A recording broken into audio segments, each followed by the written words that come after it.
My name is Ragnar Tornquist. I'm the producer-director of The Secret World, a new MMORPG from Funcom. I'm Martin Brusgaard, lead designer of The Secret World. I'm gonna try to keep it as brief as possible. It's a big game, it's an MMO. The Secret World is an MMO set in the real world, modern day. Players are heroes drafted into battle against the rising darkness. Players join one of three secret societies, the Templars, the Illuminati or the Dragon, in order to fight the darkness and to compete for these ancient powerful relics all over the world. It is a vast world with lots of different locations, lots of different influences. We have locations in New England, and a location inspired by American zombie movies, by Stephen King, by H.P. Lovecraft, Edgar Allan Poe. A sort of very dark and moody location. We have Egypt, which is much more about ancient mythology and ancient gods and demons and mummies. We have hubs like London, New York and Seoul.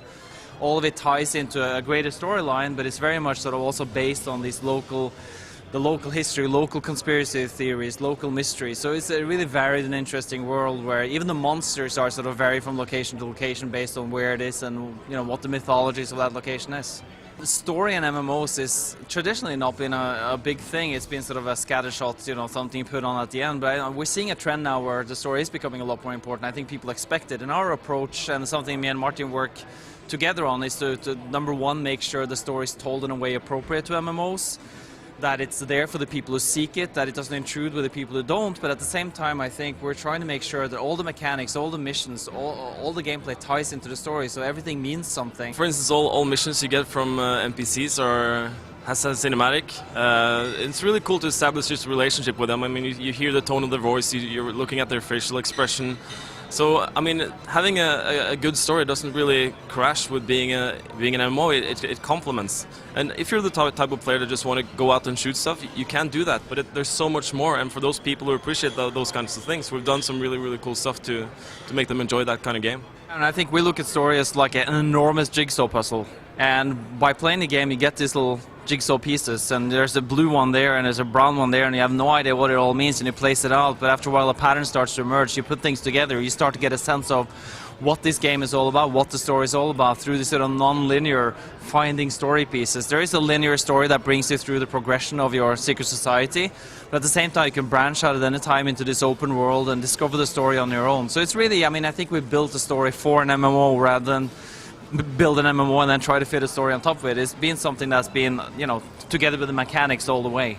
The Secret World has been sort of in development for a long time. Martin, our lead designer here, he came on board from Conan, and I think our vision has always been to do something different in terms of the role-playing system. Maybe you can fill us in a little bit about that? I can. No, I mean, we went for a skill-based MMO, no levels, no classes.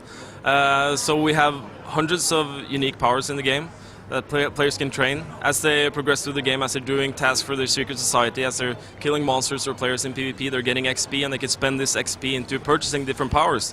And it's all about sort of picking out powers that work well with each other, but also picking out the powers that you are comfortable playing with, the style that you like.